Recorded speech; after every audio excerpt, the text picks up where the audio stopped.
The wife sent me a text intended for her AP. I, 34 male, was married to my homemaker wife, Linda, 36 female, for 5 years. I was supposed to come home from a work trip on Monday afternoon, but I was able to get a last-minute red-eye home Sunday night. I get off the plane, catch a shuttle to my car, and head home to surprise my wife. As I'm driving, my wife sends a text message saying that she enjoyed the week and would have to do it again the next time her husband, me, travels for work next month. Then she proceeded to say how she missed waking up to you, not me, and how much she would miss having sex every day. As I read this, I pulled over into a parking lot to reread it to make sure I wasn't hallucinating. I sat there for a few minutes, then texted her back with a simple, "wrong person." Since we have a prenup in place, I would assume you will be okay with one lawyer to mediate our divorce, then threw it on the seat next to me and continued home. By the time I got there, she'd been blowing up my phone and trying to call me, but I didn't answer or respond. She still doesn't know that I'm coming home early, so I pull up and go into the house to find her in a panic on the phone to someone with a male voice. She's in the kitchen facing the backyard on speaker so I can hear the guy asking her to repeat what happened, and she stammers something about sending a text to me instead of him by accident. She doesn't notice me, so I call out, "Honey, I'm home!" The look on her face was priceless as she flinched and dropped her phone on the floor. She's staring at me in horror as I stand there looking at her. She's a total mess like she just got up with bed hair. I casually say, "So, do you want me to try to get in to see a lawyer today or tomorrow?" As I walk past her to the bedroom. I drop my suitcase off and walk to the bed, stripping all of the linen off of it into a big ball and took it to the kitchen. I grabbed a big black plastic bag and started stuffing it all into the bag. Linda, my wife, is crying now, saying that it was all a big joke and that she was just kidding. Apparently, she didn't make the connection. I overheard her on the phone. For all I knew, the guy was still listening. I ended up needing 2 bags because the comforter was too much to fit into the bag with the sheets and blanket. I just ignored her, walked out to my car, and threw the 2 bags into the trunk. I was assuming those were the linen that she used to screw the guy over the last week, so there was most likely evidence of sex in case I needed it for proof. I didn't need it, and I don't think Linda made the connection. When I got back into the house, Linda threw herself at me, begging me to talk to her. I just told her I would talk to her when we saw the lawyer and not before. I asked her if she had a place to stay, and she looked at me confused. I told her, "You will not be staying in my house. Pack your bags and go stay with your parents. You won't be living here again. I'll have your personal belongings packed and delivered to you." She dropped to the ground, just bawling, saying the "no, no, no" chant, and that she loved me, and it didn't mean anything, etc. I had to force the issue with her by telling her she could do the packing and leave, or I could drag her and her crap out into the yard. This was my family's house before we got married, passed to me when my parents decided to move to a condo in a warm weather locale. My parents still owned it, but I would inherit it when they passed. Linda had no rights to the house. Just to make sure I was within my rights, I called my dad and gave him a rundown of what had happened. After all he was done swearing, he asked how to help.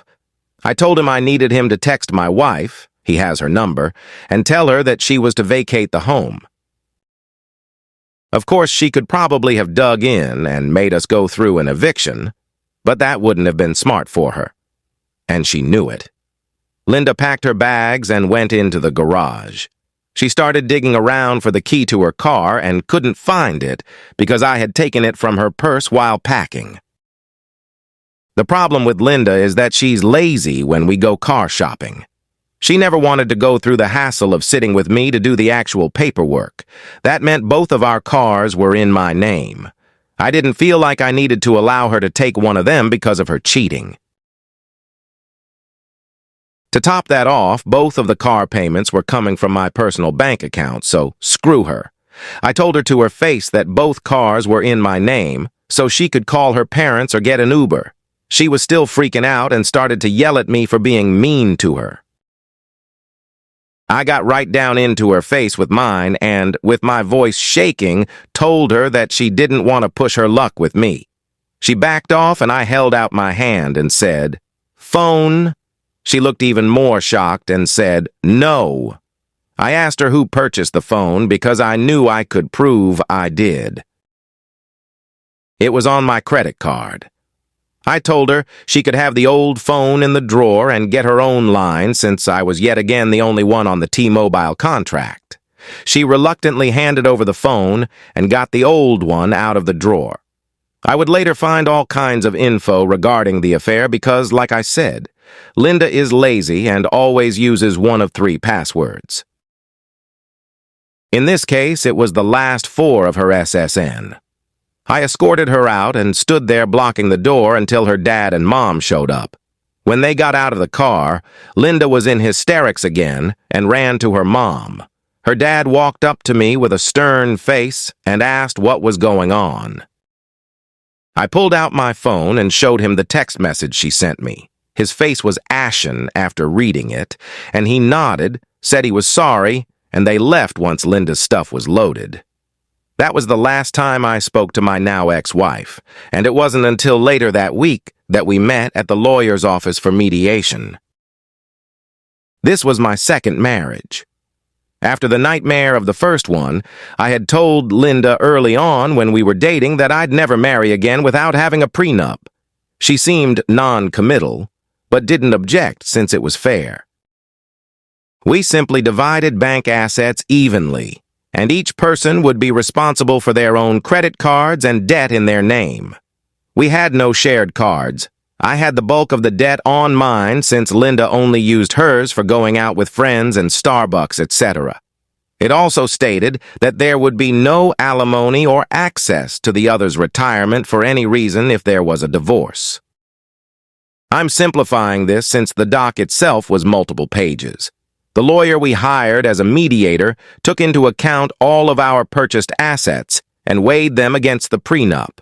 Linda ended up with exactly half of our banking funds, including savings. She got to keep anything that was purchased on her credit card. That wasn't much since all major purchases were done on my card, including most of her jewelry. I didn't contest her keeping that because I wouldn't know what to do with it. I also allowed her to keep any of the furniture she wanted. Every time Linda tried to talk to me, I shut her down. There was no coming back from this. She didn't cheat once as a lapse in judgment. She was having a full-blown affair. I was lucky that Linda had too much scar tissue in her uterus to bring a child to term, so we never had kids. The doctor said this could have been from an abortion she had in high school. She had quite a few miscarriages over the first couple of years, but we stopped trying because of the mental train wreck that caused us. Our divorce was quick and without any drama due to the prenup and the mediator. It took 6 months, with most of that just being part of a mandatory waiting period. I am by no means a Hollywood heartthrob, but I'm in reasonable shape since I'm still in my 30s and eat well. My wife was pretty in the face, but going soft due to her laziness. Although she was soft, I found that attractive, and apparently her AP did too, so I'm sure she'll be able to find someone else. I never heard of what happened to AP or any real info on him.